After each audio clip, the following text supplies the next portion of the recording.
Hello and welcome everyone. I am Deepali Khetrapal, an NLP practitioner. I am here to discuss with you certain core values which may seem small but play an important role in achieving success in life. Do hit the subscribe button so that you don't miss upcoming episodes. So, we will be discussing the meaning of these values through various examples and stories and how we can imbibe these values and make them a part of our life. Decision making is the act of choosing between two or more courses of action, including inaction. Some decisions don't require much thought. Let's take an example of a student. Before going to school, they make simple and habitual decisions, such as what to wear, what to eat, and which route to take as they go to and come back from school. They probably do not spend much time on these mundane decisions. These type of decisions are termed as programmed decisions. These are decisions that occur frequently enough that we develop an automated response to them. However, decisions that are unique and important require conscious thinking, information gathering, and careful consideration of the alternatives. These are called non-programmed decisions. For example, McDonald's became aware of a need to respond to growing customer concerns regarding foods high in fat and calories, so they decided to offer healthier alternatives such as replacing French fries with apple slices in Happy Meals and discontinued the use of trans fat. As we know that in the process of problem solving, decision making involves choosing between possible solutions to a problem. Decisions can be made through either an intuitive or reasoned process or a combination of the two. Intuition is using your gut feeling about possible courses of action. What is intuition? It is a combination of past experience and your personal values.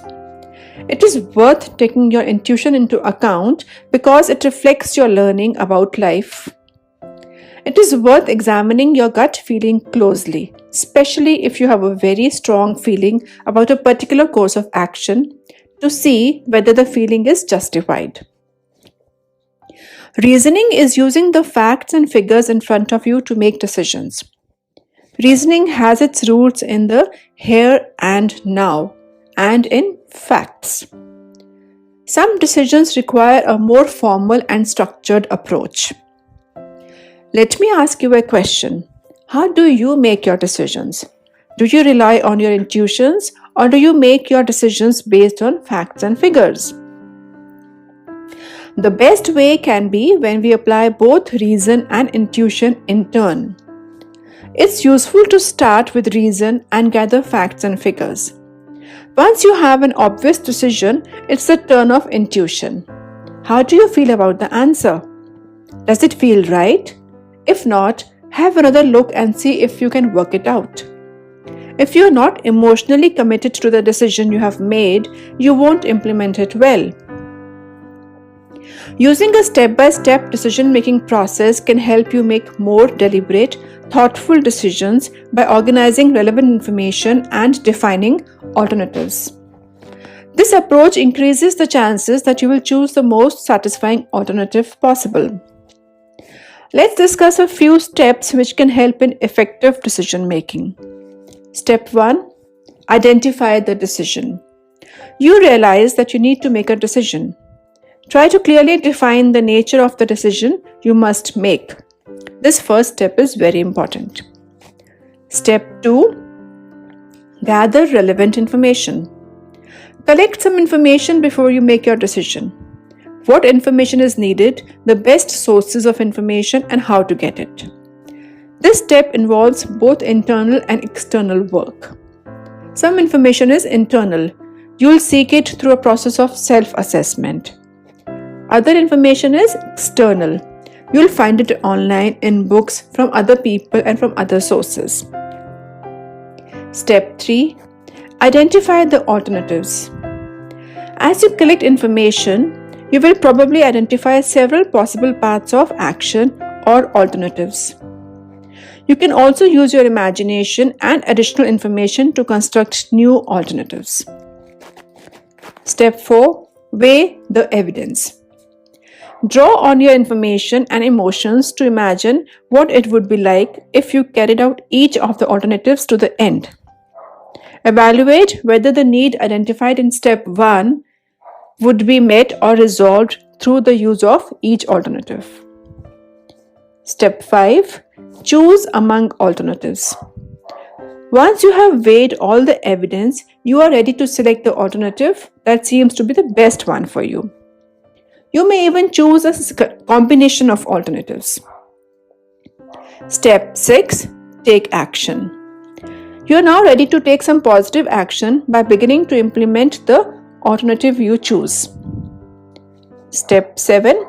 Review your decisions and the consequences.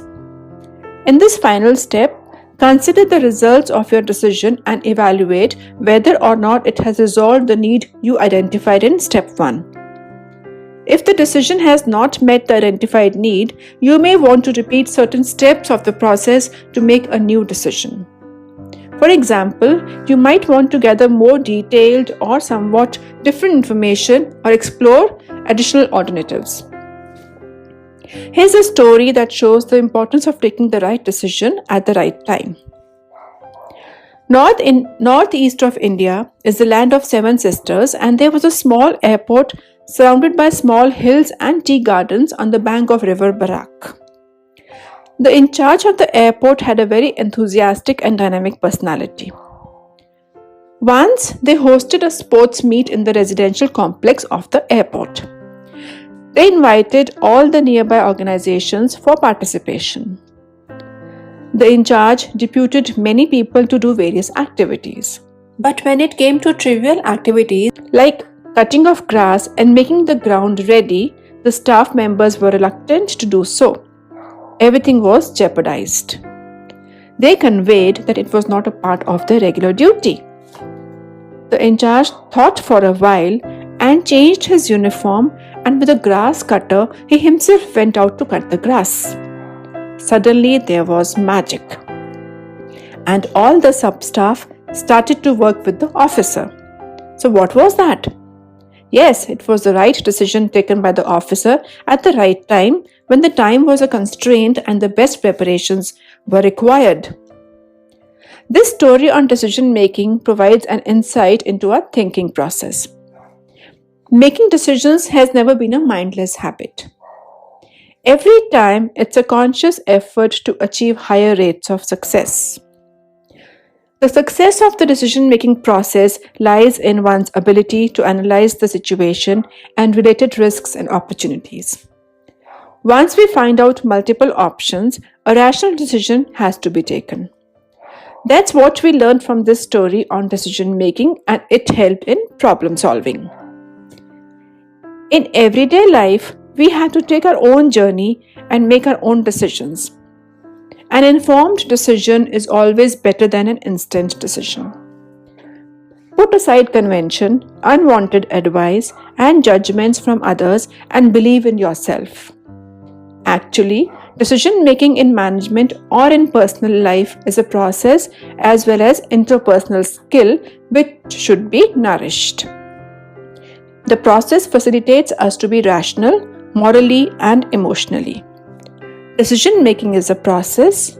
Decision making can be learned. Decision making skills can be nurtured. Improving decision making skills will come from the learning gained from the experience. Applying both intuition and reasoning, decision making can be nurtured. This is your friend Deepali signing off. Stay tuned, keep smiling. God bless.